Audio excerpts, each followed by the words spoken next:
الحمد لله رب العالمين والصلاة والسلام على أشرف المرسلين وعلى آله وأصحابه وأتباعه أجمعين. மதிப்பிற்கும் கண்ணியத்திற்கும் உரிய பெரியோர்களே, சகோதரர்களே, எல்லாம் வல்ல அல்லாஹ் ஜல்ல ஜலாலுஹு நாம் செய்யக்கூடிய எல்லா நற்காரியங்களையும் முகசுதையின்றி இஹ்லாஸான முறையில் இறைவனுக்காக செய்யப்பட்ட நல்வணக்கங்களில் நம் வணக்கங்களை அல்லாஹ் அங்கீகரித்துக் கொள்வானாக.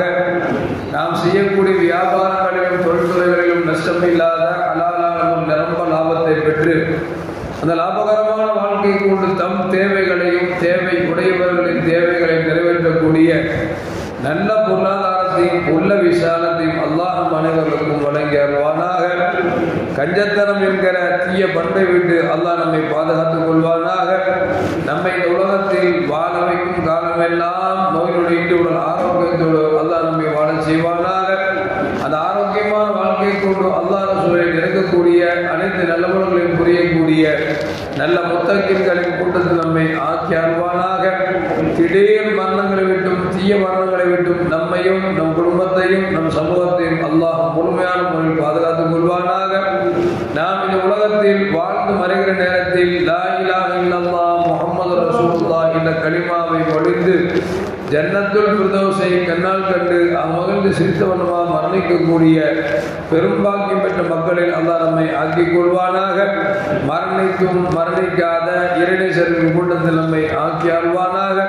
நாளை மறுமையிலே மாணவி ஸல்லல்லாஹு அலைஹி வஸல்லம் அவர்களின் திருக்கரங்களால் ஹவ்துல் கௌசர் என்கிற தடாகத்தில் நீர் பருகி அன்னாரின் ஷஃபாஅத்தை பெற்று அன்னாரின் கரம்பிடித்து ஜன்னத்துல் ஃபிர்தௌஸ் என்ற உயர்ந்த சொர்க்கத்தில் அவர் அருகாமையில் அமரக்கூடிய நல்பாக்கியம் பெற்ற மக்களில் அல்லாஹ் நம்மை ஆக்கி அருள்வானாக. எல்லாவற்றுக்கும் மேலாக இறை அன்பை பெற்று இறைவனை பார்த்து பரவசம் அடையக்கூடிய லிக்காவையும் ரிலாவையும் பெற்ற மக்களில் அல்லாஹ் நம்மை ஆக்கிக் கொள்வானாக. அருமையான முஃமின்களே, மிஅராஜ் நடந்த தினத்தில் நாம் எல்லாம் அமர்ந்திருக்கிறோம். நேற்று இரவு பயான்களில் சொல்ல முடியாத சில செய்திகளை இப்பொழுது தங்களிடத்தில் பகிர்ந்து கொள்ளலாம் என்று ஆசைப்படுகிறேன். கண்மணி முஹம்மது ரசூலுல்லாஹி ஸல்லல்லாஹு அலைஹி வஸல்லம் அவர்கள் மக்காவிலிருந்து பைத்துல் மக்தஸிற்கு அங்கிருந்து பயணப்பட்டு வந்து பைத்துல் மக்தஸிலிருந்து 7 வானத்திற்கு செல்கிறார்கள். முதல் வானத்தில் ஆதம் அலைஹிஸ்ஸலாம் இருந்தார்கள். ரசூலுல்லாஹ் போய் சலாம் சொன்னாங்க, அவங்க பதில் சொன்னாங்க. அப்போ ஆதம் அலைஹிஸ்ஸலாத்தை பார்க்குறாங்க. ஆதம் அலைஹிஸ்ஸலாம் வலது பக்கத்தில் சிலர் இருக்கிறார்கள், அவரை பார்த்து சிரிக்கிறார்கள். இடது பக்கத்தில் சில பேர் உட்கார்ந்து இருக்கிறாங்க, அவங்கள பார்த்து அழுகிறாங்க. இப்போ ரசூல் கேட்டாங்க, என்ன என் வாப்பா ஆதம் அலைஹிஸ்ஸலாம் வலது பக்கத்தை பார்த்து சிரிக்கிறாங்க, இடது பக்கத்தில் பார்த்து அழுகிறாங்களே, ஜிப்ரீலே என்ன காரணம் சொல்லுங்க. நபிக்கு பாருங்க, தான் வாப்பா அழுகிறது கூட ரொம்ப சிரமம் அப்படின்னு சொல்லி கேட்குறாங்க. ஏன் அழுகிறாங்கன்னு கேட்ட உடனே ஜிப்ரீல் அலைஹிஸ்ஸலாம் சொன்னாங்க, வலது பக்கத்தில் இருக்கக்கூடியவங்கெல்லாம் சொர்க்கவாசிங்க, அவங்கள பார்த்து அவங்க சிரிக்கிறாங்க. இடது பக்கத்தில் இருக்கிறவங்களாம் நரகவாசிங்க, அவங்கள பார்த்து அழுகிறாங்கன்னு சொல்லி ஜிப்ரீல் அலைஹிஸ்ஸலாம் ஸல்லல்லாஹு அலைஹி வஸல்லம் அவங்களுக்கு விளக்கம் சொன்னாங்க.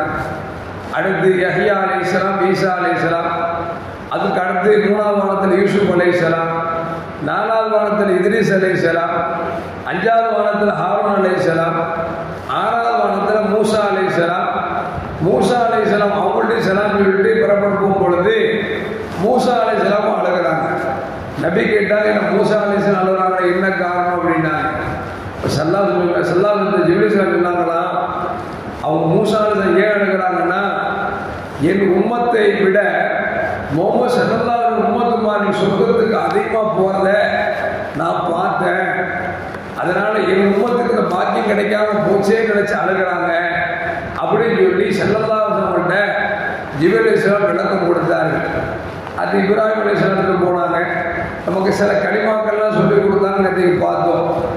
7 வானத்தை தாண்டி சித்ரத்துல் முன்தஹாங்கிற இடத்துக்கு போயிட்டாங்க. அந்த இடத்துக்கு போனோம்னா ஜிப்ரீல் அலைஹிஸ்ஸலாம் சொல்கிறாங்க, யா ரசூலுல்லாஹ் நீங்கள் இந்த இடத்த விட்டு போக, இதுக்கு மேல் நான் வர முடியாதுங்கிறாங்க. என்ன காரணம்? இந்த இடத்தை விட்டு நான் ஒரு முடிய அளவுக்கு நான் காலெடுத்து வைத்தேன் என்று சொன்னால் நான் பொசுங்கி போய்விடுவேன், கருங்கி போய்விடுவேன். என் எல்லை முடிந்து விட்டது என்று ஜிப்ரீல் அலைஹிஸ்ஸலாம் சொன்னார்கள் என்பது எல்லாம் ஹதீஸில் வருது. இந்த சித்ரத்துல் முன்தஹா அப்படிங்கிற இடம் இருக்குது, அது ஒரு பெரிய மரம் உள்ள இடம். இந்த மரத்தினுடைய இலையை பற்றி ஹதீஸில் வருது, ஒவ்வொரு இலைகளும் யானைக்கான அளவிற்கு பெரிய இலைகளாக இருக்கும். அதன் பழங்களை பார்த்தால் பிரமாண்டமான பலாப்பழங்களை போன்ற ஒரு பெரும் பழத்தை கொண்டிருக்கும். அந்த மரத்துக்கு அடியிலிருந்து ஊட்டுகள் பிரிகிறது. ரசூலுல்லாஹ் கேட்குறாங்க, இது என்ன அப்படின்னு கேட்குறாங்க. ஜிப்ரீல் அலைஹிஸ்ஸலாம் சொல்கிறாங்க, இது நகராணி பாத்திராணி நகராணி லாஹிராணி, 2 ஆறுகள் இருக்கு, வெளிப்படையான ஆறு, 2 ஆறு உள்படையான ஆறு. 2 ஆறு அப்படின்னு சொன்னா ஃபுராத்து, நைல், இந்த 2 நதியும் உலகத்தில் ஓடிக்கொண்டிருக்கிறது. இன்னும் 2 நதிகள் சொர்க்கத்தில் ஓடும் அப்படின்னு சொல்லி ஸல்லல்லாஹு அலைஹி வஸல்லம் சொன்னாங்க. ஒரு நதி என்ன அப்படின்னா சலாசில் அப்படிங்கிற ஒரு நதி, இன்னொன்று ஸல்லல்லாஹு அலைஹி வஸல்லம் கொடுக்கக்கூடிய ஹவுதுல் கௌசர்ங்கிற இந்த நதி. இந்த 2ம் சொர்க்கத்தில் நமக்கு கிடைக்கும். ஸல்லல்லாஹு அல்லாஹ்வை பார்த்தாங்க, என்னெல்லாம் பேசணுமோ அது எல்லாம் அல்லாஹ் சொன்னா அவுஹா இலா அப்தி மா அவுஹா, தன் அடியாருக்கு எதையெல்லாம் சொல்லிக் கொடுக்க வேண்டுமோ அது எல்லாம் சொல்லிக் கொடுத்தான் அப்படின்னு சொல்லி அல்லாஹ் சொல்றான். அது மட்டுமல்ல, காப கௌசை அவாதனா, அல்லாஹ்வும் ரசூல் எப்படி பேசுறாங்க அப்படின்னா 2 வில்லின் ஓரங்கள் ஒன்று சேர்ந்தால் ஒன்று ஒன்றோடு ஒன்று சேர்ந்ததுன்னா ஒன்றாயிருது இல்லை, அந்த மாதிரி ஒன்றுக்குள் ஒன்றாக கலந்து ஸல்லல்லாஹு பேசினாங்க. அந்த நேரத்தில் அல்லாஹ் ஜல்ல ஜலாலுஹு 50 நேர வக்து தொழுகையை கொடுத்தாங்கன்னா நம்ம நீண்ட ஹதீஸ கேள்விப்பட்டிருக்கோம். அதை வாங்கிட்டு சந்தோஷமா ஸல்லல்லாஹு அலைஹி வஸல்லம் 7ஆவது வானத்தில் இப்ராஹிம் அலைஹிஸ்ஸலாம் அவங்க கடந்து வர்றாங்க. 6ஆவது வானத்துக்கு வந்து மூசா அலைஹிஸ்ஸலாம் பார்க்குறாங்க. மூசா தான் கேட்குறாங்க, நபியே அல்லாஹ்வை பார்த்தீங்களே, என்ன கிஃப்ட் கொடுத்தா அப்படின்னோடனே 50 வக்து தொழுகை கொடுத்தான்னு சொல்லி ஸல்லல்லாஹு சந்தோஷமா ஆனந்தமா சொன்ன உடனே மூசா அலைஹிஸ்ஸலாம் சொன்னாங்க, என்ன யா ரசூலல்லாஹ், நாங்கள் எவ்வளோ பலசாலிகள் தெரியுமா, எங்க மக்களே வணங்க மாட்டேன்ட்டாங்களே, உங்க மக்கள் ரொம்ப பலகீனமானவங்களாயிடுச்சு, எப்படி 50 வக்து தொழுக முடியும், போய் அல்லாஹ்வை குறைச்சு வாங்க அப்படின்னாங்க.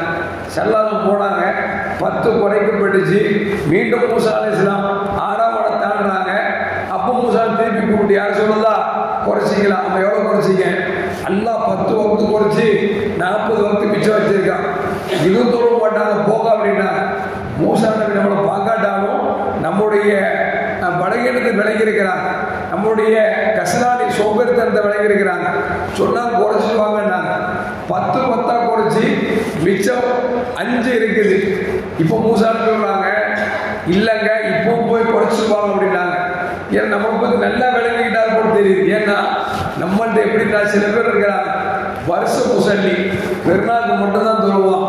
2வது வார முசல்லி, வாரத்துக்கு மட்டும் தொழுவார். சில பேர் இருக்கிறாங்க ஃபஜ்ர் முசல்லி, ஃபஜ்ருக்கு மட்டும் தொழுவ, 10 வக்தில் தொழுவ மாட்டாங்க. இன்னும் சில பேர் இருக்காங்க, கஷ்டம் வந்தா தொழுவாங்க, இஷ்டப்பட்டா தொழுவாங்க, இன்னும் தொழுவ மாட்டாங்க. இப்படிலாம் பல பேர் இருக்காங்கல்ல, அது மூசா அலைஹிஸ்ஸலாம் தெரிஞ்சு போய் போல தெரியுது. 5ஐயும் குறைச்சிட்டு வாங்க அப்படின்னாங்க.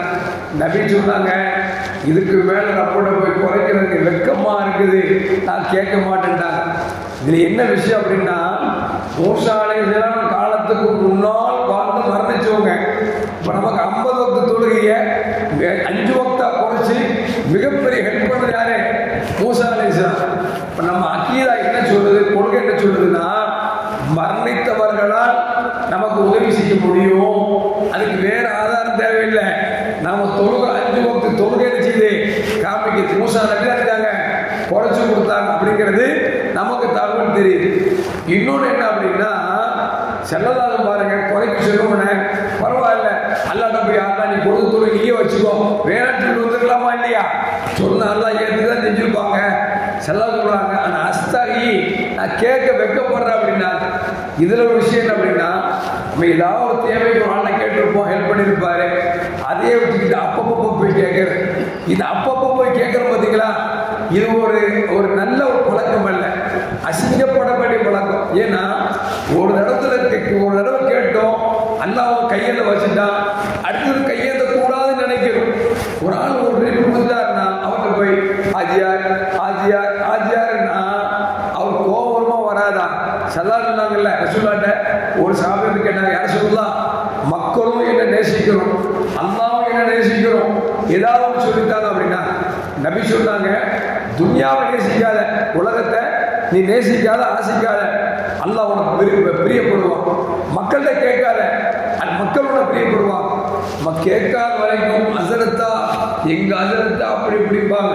ஒரு 2 இடம் கேட்டு பாருங்க, இந்த அஜத்துக்கு போக போயிட்டா எப்ப பார்த்தாலும் யாரை பார்த்தாலும் பணக்காரனை பார்த்தா கை நிட்டார் அப்படிப்பா. ஏன்னா மக்கள்கிட்ட கேட்காத வரைக்கும் நம்ம ஜென்டில்மேன் தான். கேட்டுட்டான்னு வச்சுக்கலேன், ரொம்ப மோசமா போயிடும். சதா சொல்றாங்க, அல்லாவும் உங்களை நேசிக்கணும், மக்களும் உங்களை நேசிக்கணும்னா, அல்லாஹ் நேசிக்கிறதா இருந்தா துன்யாவை நேசிக்காத, அல்லாஹ் உங்களை நேசிப்போம். மக்கள் உங்களை நேசிக்கணும்னா மக்கள்கிட்ட கேட்காதீங்க, மக்கள் உங்களை நேசிப்பாங்கன்னு சொல்லி ரசூலுல்லாஹ் சொன்னாங்கல்ல. அந்த ஹதீஸை பாருங்க, சதா சொல்றாங்க, ஆனா அஸ்தகி நான் வெட்கப்படுறேன், அல்ல திருப்பி திருப்பி கேட்கறது வெட்கப்படுறேன் அப்படின்னா, அப்படி வெட்கப்பட்டதுனாலதான் இந்த 5 வக்து பண்ணிட்டுருவோம், தொழுதுட்டு இருக்கோம். நம்ம என்ன விளங்கணும், இந்த மேராஜுடைய இந்த இரவுல நம்ம இனிமேல் 5 வக்து தொழுகைய இமாம் ஜமாத்தோடு நான் தொழுவேன். அல்லாஹ் மௌத்தாகிற வரைக்கும் எனக்கு நீண்டு தொழக்கூடிய பாக்கியத்தை தான் சொல்லி அல்லாட்ட கேட்கணும், அதற்கு முயற்சி எடுக்கணும். விளங்குச்சிங்களா? எதற்கு சொல்லுவார் அப்படின்னா, இந்த மேராஜ் பயணத்துல நம்ம எடுத்துக்கொண்டோம் சொன்னால், ஒவ்வொரு எட்டும் ஒவ்வொரு அடியும் இருக்கிறது. இந்த உம்மத்திற்கு மிகப்பெரிய பாடத்தை பெருமானார் ஸல்லல்லாஹு அலைஹி வஸல்லம் கற்றுக் கொடுத்திருக்கிறாங்க. இந்த மேராஜ் பயணத்தில் பெருமானார் ஸல்லல்லாஹு அலைஹி வஸல்லம் அஸ்ஸலாத்து மேராஜ் மூமின், மூமின்களுக்கு மேராஜ் என்ன அப்படின்னா தொழுகைன்னு சொல்லிருக்காங்க. நபி நேரா போயிருந்தாங்க, அல்லாஹ் பார்த்தாங்க. நம்ம தக்பீர் கட்டி அல்லாஹ் பார்க்கணும், அப்துல் காதரை பார்க்க கூடாது, அப்துல் குதுஸை பார்க்க கூடாது. யார் தெரியணும்? அல்லாஹ் தெரியணும். விளங்குங்களா? அதனாலதான் சொல்லுவாங்க, நீங்க தக்பீர் கட்டுகிற பொழுது இறைவனை நீங்கள் பார்ப்பதாக வணங்குங்கள். ஒருவேளை உங்களுக்கு கண்ணுக்கு தெரியல அப்படின்னா, இறைவன் உன்னை பார்க்கிறான் அப்படிங்கிற எண்ணத்தோடு சொல்லும். இறைவன் நம்மளை பார்க்கிறாங்க, யாருக்காவது அவநம்பிக்கை இருக்கா? இல்ல, அல்லாஹ் நிச்சயம் பார்க்கிறான். நம்ம அல்லாஹ் பார்க்க முடியல, அந்த அளவுக்கு ஈமான்ல வலு இல்லை. அல்லாஹ் நம்மளை பார்க்கிறான் அப்படின்னு சொல்லி நம்ம நினைக்கிறோம். அதுல பலகீனமா வச்சுக்கிட்டீங்களேன், ஈமான்ல பலகீனமா போயிடும். அதனால தொழுகிற பொழுது அல்லாஹ் என்னை பார்க்கிறான் அப்படிங்கிற எண்ணத்தோடு தொழுதோம் என்று சொன்னால், தொழுகை மானக்கேடான செஞ்சு விட்டு பாதுகாப்பு ரசூலுல்லாஹ் அந்த தொழுகையாக தொழுகை அமைந்துவிடும். எல்லாம் அல்லாஹ் எதை சொன்னோமோ கேட்டோமோ அதன்படி நடக்கக்கூடிய நல்ல தௌஃபீக்கினை எனக்கும் உங்களுக்கும் அல்லாஹ் வழங்கி அருள்வானாக. அஸ்ஸலாமு அலைக்கும் வரஹ்மத்துல்லாஹி வபரகாத்துஹு. ஸல்லல்லாஹு அலா முஹம்மத் ஸல்லல்லாஹு அலைஹி வஸல்லம். ஸல்லல்லாஹு அலா முஹம்மத் ஸல்லல்லாஹு அலைஹி வஸல்லம். ஸல்லல்லாஹு அலா முஹம்மத். யா ரப்பி ஸல்லி